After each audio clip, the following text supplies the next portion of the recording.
প্রাকৃতিক দুর্যোগের মধ্য দিয়েও আমাদের প্রায় অনেকেই উপস্থিত হয়েছেন। ছাদে করার কথা ছিল হোমটা, আমাদের বাধ্য হয়ে নিচে করতে হয়েছে। চন্দনবস আগের দিন বলেছিল যে ঘরের মধ্যে হোম করাই ভালো, তো যাই হোক সেটাই হয়েছে। ছাদে করা হয়নি। আমাদের হোম অনুষ্ঠান শেষ হবে, এরপর একটা গান হোক, চন্দন পরমেরা আছে, একটু আলোচনা করে একটু সৎসঙ্গ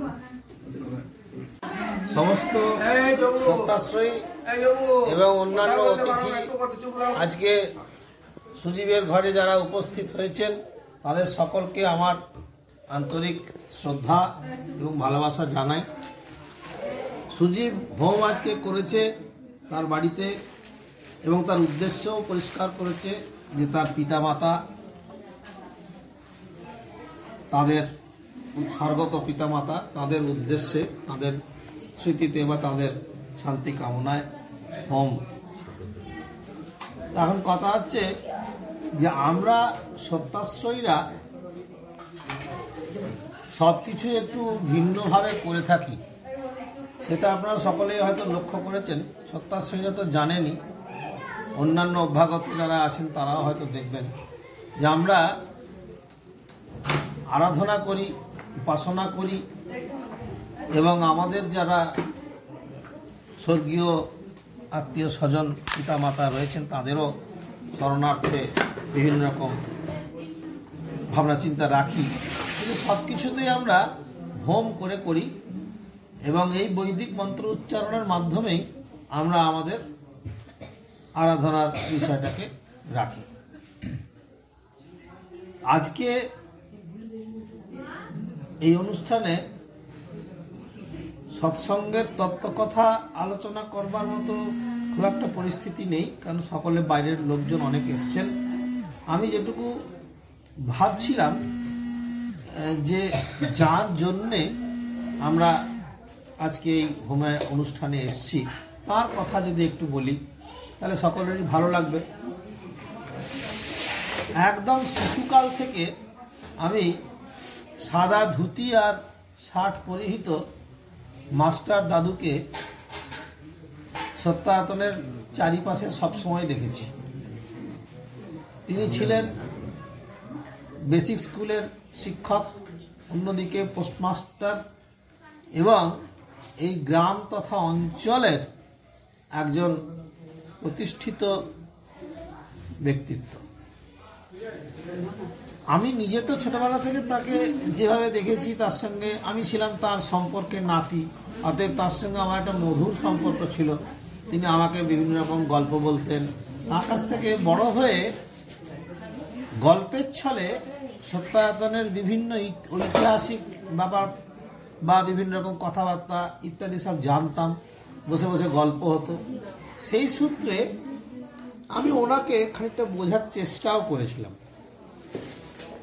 সেই চেষ্টাটা পরিপূর্ণতা পায় তার গত হওয়ার পর, কারণ আমরা যখন খুব একটা বড় নই সেই সময় কিন্তু তিনি গত হয়েছেন।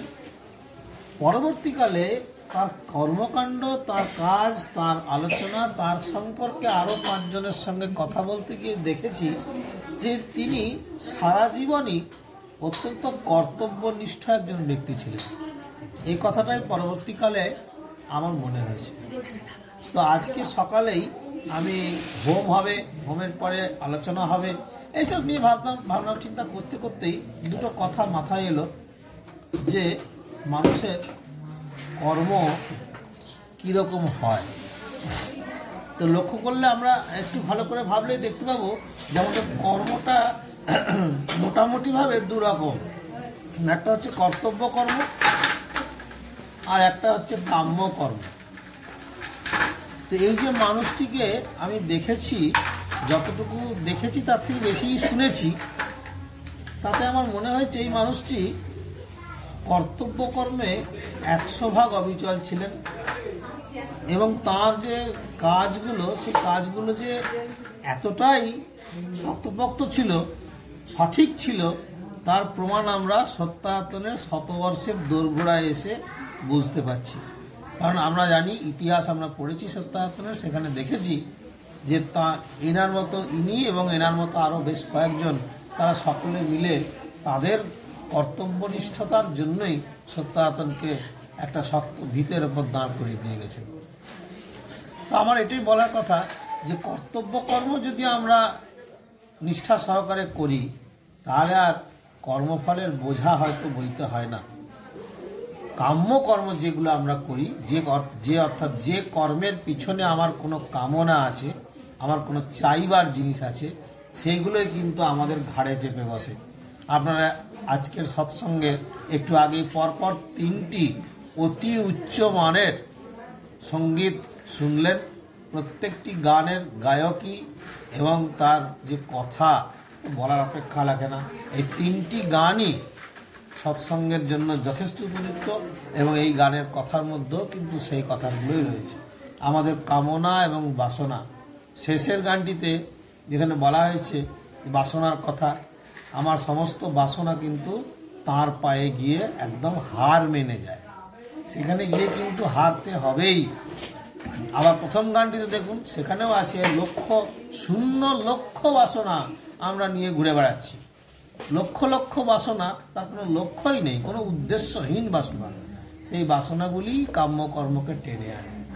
তা আমি এই ছোট্ট সাধারণ 2টি বিষয় অবতারণা করলাম। এটাকে আলোচনা বলা যাবে না, এখানে বিরাট কিছু বলার সুযোগ হলো না, জাস্ট অবতারণা করলাম। আপনারা ভাববেন, আলোচনা করবেন। আর আজকে যাদের জন্য হোম হলো তাদের সঙ্গে আরেকজনের কথা না বললে নয়। তিনি হচ্ছেন আমাদের ঠাকুমা, তিনি স্বর্গত রেণুকা পাতসা।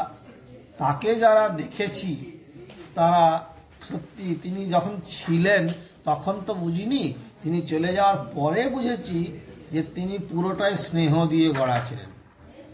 কি অপার স্নেহে তিনি আমাদেরকে সব রকমভাবে ব্যবস্থা করতেন, সেটা অনেক পরে বুঝতে পেরেছি। যাই হোক, তারা বিগত হয়েছেন, তাদের শান্তি হোক, তারা গুরুচরণে শান্তি লাভ করুন। উপস্থিত সত্যাশ্রয়ী এবং অভ্যাগত অতিথিরা যারা এসছেন তাদের সকলকে শুভকামনা জানাই। এই পর্যন্ত, নমস্কার।